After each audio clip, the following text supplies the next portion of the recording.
ประกาศสำนักนายกรัฐมนตรีเรื่องพระบาทสมเด็จพระเจ้าอยู่หัวเสด็จสวรรคตตามที่ได้มีประกาศสำนักพระราชวังเรื่องพระบาทสมเด็จพระเจ้าอยู่หัวพระบาทสมเด็จพระปรมินทรมหาภูมิพลอดุลยเดชมหิตลาธิเบศรามาธิบดีจักรีนฤบดินทร์สยามินทราธิราชบรมนาถบพิตรสวรรคตลงวันที่13 ตุลาคม 2559 นั้นรัฐบาลได้รับทราบด้วยความโทมนัสอย่างยิ่งจึงเห็นสมควรประกาศดังต่อไปนี้ 1. ให้สถานที่ราชการรัฐวิสาหกิจหน่วยงานของรัฐและสถานศึกษาทุกแห่งลดธงครึ่งเสาเป็นเวลา30 วันตั้งแต่วันที่14 ตุลาคม 2559 เป็นต้นไป 2. ให้ข้าราชการพนักงานรัฐวิสาหกิจและเจ้าหน้าที่ของรัฐไว้ทุกข์มีกำหนด1 ปีตั้งแต่วันที่14 ตุลาคม 2559 เป็นต้นไปสำหรับประชาชนทั่วไปก็ให้พิจารณาดำเนินการตามความเหมาะสม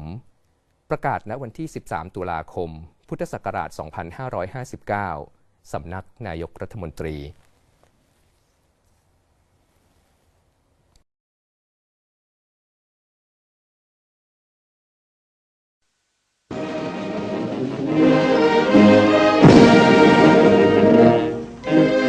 But when this ceremony was introduced into Thailand by King Wachirawut, who was educated at Sandhurst and Oxford, served in the Durham Light Infantry, and became an honorary general in the British Army, the British king was also a Far Eastern king. In fact, he was the King Emperor of India. In Bangkok, the capital city, on a day of celebration, King Bhumibol makes his way to Thailand's central Buddhist shrine, the Temple of the Emerald Buddha. The study in his palace looks and sounds like a command post. Here he talks to David Lomax about his job as king. How do you see your duty as a king? Why do you think that Thailand should continue to have a king? It's not for me to say. I do things that I think is useful, and that's all. But are you conscious as King of Thailand yourself of being able to do something which you feel wouldn't be possible without a monarchy here? Well, I don't know what can be defined as king. That is a big trouble. Because in my position is called, I am called a king. But my duties, if you have noticed, is not the duty of a king. It's something that is quite different or difficult to define. I do things I think that will be useful, and that is all. If you ask me what I had in mind, what the plan I had no plan. Just like I'm today, we are going to have something and we are going to do it. We don't know what the something is, but we are going to do something that is good. That is the plan or the spirit.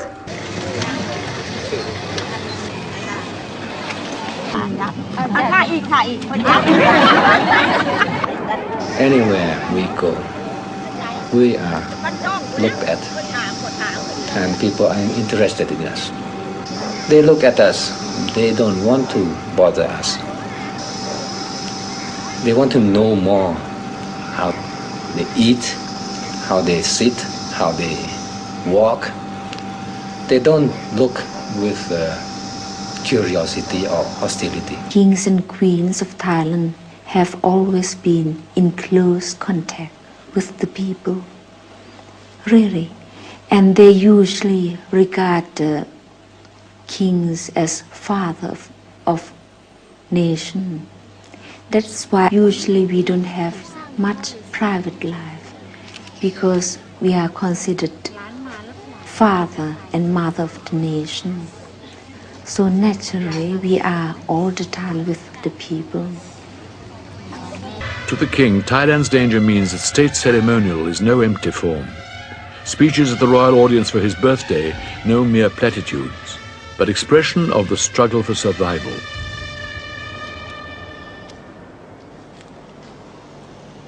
ข้าพระพุทธเจ้าทั้งหลายทราบแก่ใจอยู่โดยตระหนักชัดว่าการที่ประชาราษฎรไทยตลอด Having praised the king's compassion and impartiality, the Crown Prince calls upon him blessings from Buddha and from the country's protective gods and spirits.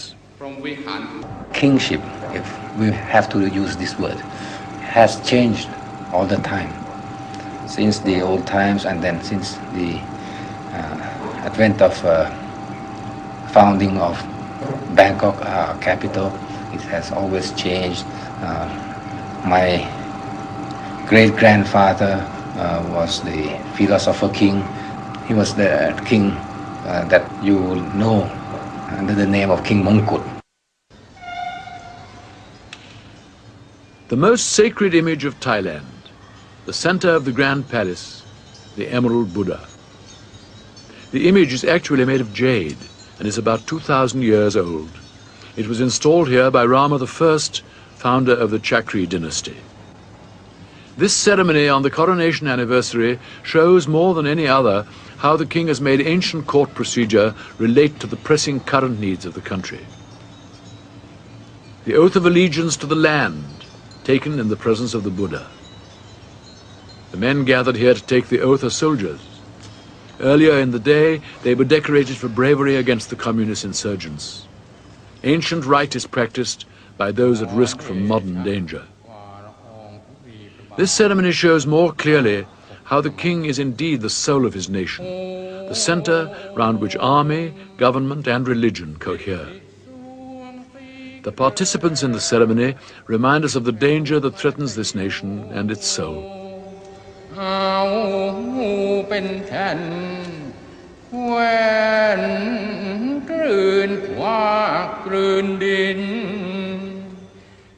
Buddhist rite though it is, there is also the typical Thai admixture of Hinduism. Here the officials are Brahmins, descendants of Hindu immigrants, whose function in the state is to keep alive the Hindu rituals which originally came from India many centuries ago. Brahmin priests, incidentally, do have to pass a novitiate as Buddhist monks. The state sword is dipped in lustral water. It has now been purified. สมาชิกรามาธิบดีว่าตามข้าพเจ้าข้าพเจ้าขอกระทำสัตย์ปฏิญาณสาบานตัวต่อประเทศชาติและประชาชนชาวไทย The oath of allegiance is taken to the land. If at any time I dishonor my pledge, may misfortune fall upon me and plague me forever. An older version of the oath, no longer used, contains a powerful set of possible deaths for those who flout its precepts: lightning and thunderbolts, royal weapons, poison, and the animals of land or water. ทนุบำรุงประเทศชาติสืบไปได้ In the past, incidentally, the king did not take the oath himself. His power was godlike. That he now takes the oath is a bowing to modern notions of kingship.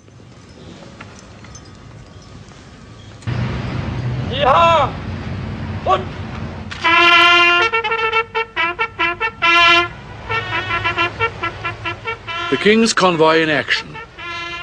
It leaves more or less every day when he's in the regions and covers about 30,000 miles a year. The purpose of these tours is always twofold. On the one hand is the improvement in the people's welfare and the development which the king achieves, and this is certainly significant. On the other hand, there is his presence as king among the villagers. Before his visit, they may feel themselves neglected. In his presence, and after he has gone, they know that they are not. The ladies-in-waiting act as social workers, taking extensive notes on every case so that each one can be followed up afterwards. This means typing up every night, and a lot of work when the court has returned to Bangkok. No previous king had ever even visited the northeast. King Bhumibol spent the first 10 years of his reign travelling very thoroughly through every district of the country so that he could see the problems in detail at first hand. This detailed knowledge now forms a base for rapidly expanding work in all kinds of development. ปวดพร้าว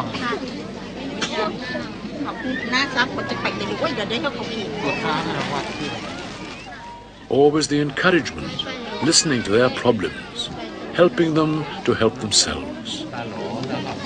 ต้องแวะไปทางไหนทางซ้ายตอนยานางครับ Did they have any particular problem they wanted No, you to? no problem. They were very happy. And I asked in what temple they were going, and they said the name, and I looked in the map, and there is a old temple here, and they did not remember the name. They seem to be very impressed with your geographical knowledge. Oh, because they are very happy when somebody comes and knows about their village. But you go everywhere with this map, I notice. It never, not this particular one, but Yes, there yes, is never a map from your hand. I try to have a map so that I know where I'm going, and they are happy when they know that the official map is the village is on their map. Are there some occasions when people live in villages that aren't marked on your map or that have the wrong name? Well, that is what happened now. What is what happened? There's a village that has no name, and I put a name on it. The King and Queen received representatives of friendly countries, both formally and informally, turning state functions into personal affairs whenever possible. I saw that blue, lovely blue. A natural part of the royal family's job is to promote the country's crafts, culture, and special products, even at parties. Queen is very much concerned to increase silk production throughout the country. And she makes a point of wearing Thai fabrics herself. This is one of the King's new dams. Irrigation is probably the aspect of development to which he contributes most. Apart from his boat with the rudderless engine, the King has designed dams and irrigation channels himself. With his quick grasp of the subject, he always makes his experts work hard. And though he seems able to master almost anything he puts his hand to, it is probably the many facets of engineering for which he has the most talent. Oh, yes. The King carries a two-way radio with him at all times. He is said even to sleep with it. This means that he's the first to hear of any crisis. But he seems oblivious to everything as he concentrates on the job in hand. And helped by this water. An army camp. These soldiers have been waiting all day for the King's arrival. That is often the case, but the Thais do not mind waiting. It is still such an honor to see the King.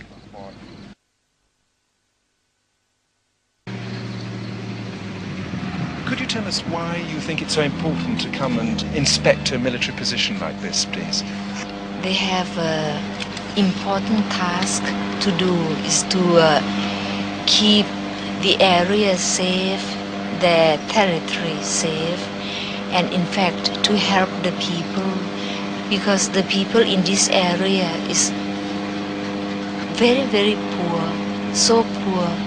This is the place where it is called so-called liberated area, one of the liberated area. It isn't red anymore, but still the fact is the people are very poor still. So the soldier here helps to give them advice on how to grow their crops and how to look after their children. They are loved everywhere, the soldiers, I mean, because they don't fight with arms only, because they have been looking after the welfare of the people most. In fact, they have won the heart of the people. I think that is the right way to fight the insurgents. After the day's visible work and activities are over, the King can spend 4, 5 or even 6 hours alone in his study at night, surrounded by teleprinters, radio sets tuned into police or army frequencies and other communication devices, he debriefs himself on the day and plans tomorrow's trip. Could you explain what you're doing with these maps, please? If I see something, you see circles there, places that can be developed, and you can see a place there with a red thing there. It's a kind of for damming and for making a small reservoir.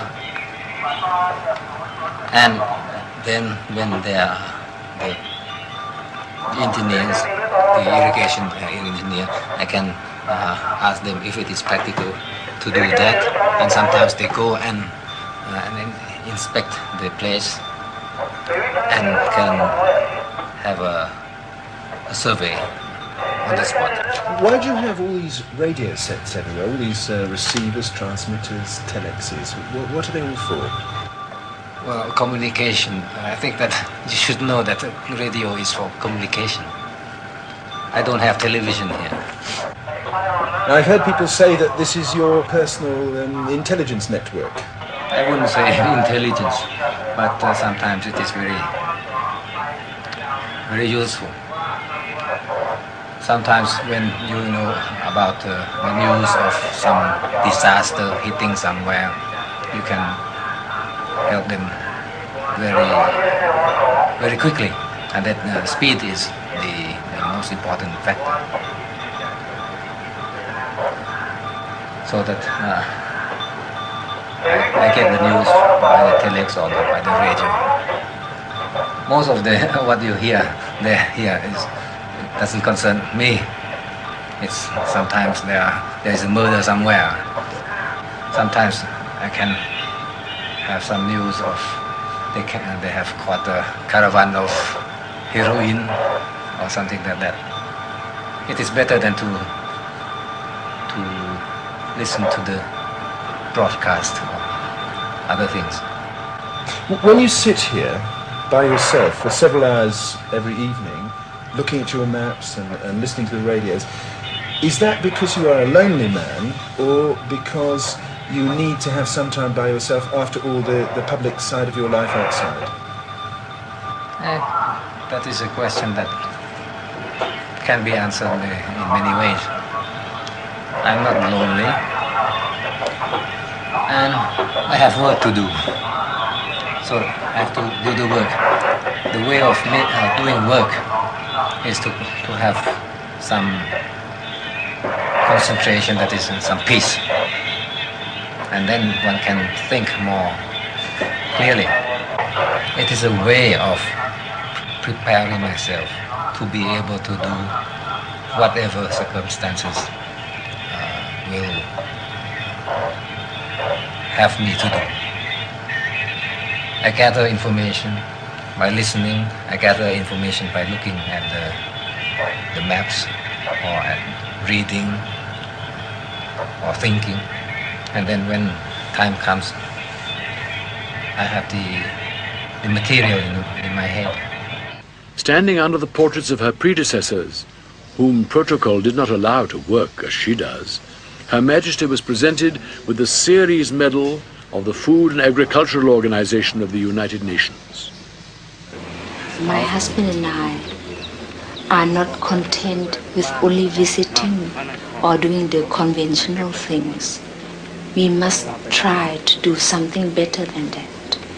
We must try to help the government to promote the welfare of the people, because we are underdeveloped country. So the task of mere visiting the people as a conventional duty of head of state is nonsense. If we cannot participate in helping alleviate the misery of the people, then we consider it a failure to be a head of state. The royal family use helicopters to visit the more isolated parts of Thailand.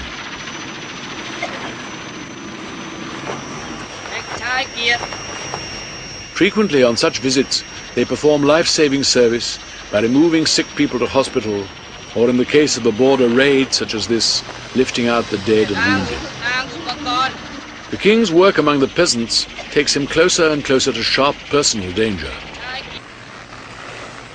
One of the king's many hobbies is firearms, and amongst other things, he has designed a gun mounting for helicopters.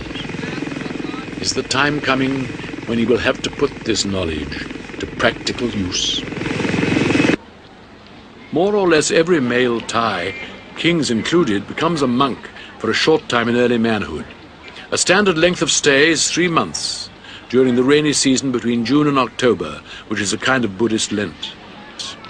On his entrance into the order, the king spoke to the nation and said, "From the training which I have received, as well as out of my own personal belief, it is my view that Buddhism, which is our national religion, is one of the great religions of the world. Buddhism teaches men to achieve good conduct and is rich in veritable precepts which are logical, highly impressive and inspiring. When a king is a monk, he is not obliged to beg his food from commoners. But King Bhumibol waived this rule and went out into the streets just like any other monk." Usually my husband would come in earlier than I would and meditate, really meditate, because he could control his breathing and he could really concentrate. But I cannot concentrate and meditate yet. I'm learning. I only pray. But my husband said it's all right. That is the same thing as meditating. How do you both reconcile your faith in Buddhism with its emphasis on not taking life, no bloodshed, with your role as head of the armed forces of an army and its campaign at the moment? This is a problem. This is a problem, but when a soldier holds a gun, this gun should be intended to shoot. And shoot what? Shoot an enemy. That is a living being. But if he holds that gun with the intention of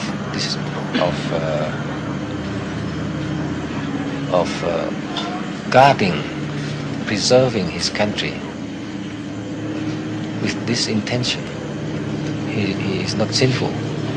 And even if he has somebody who comes and it's the enemy, he must shoot. He has to shoot. Why? Because he has the intention of guarding his country, of preserving his country. And, by the way, also the religion. If the enemy comes, the country is gone, is destroyed, there's no religion and there's no good. Loving kindness is the real thing one should give to other person. To give, not to take only, to give, to love. So that's the reason my husband and I can work year after year, day after day, without being ill. But we know that when it's time to die, nobody can escape.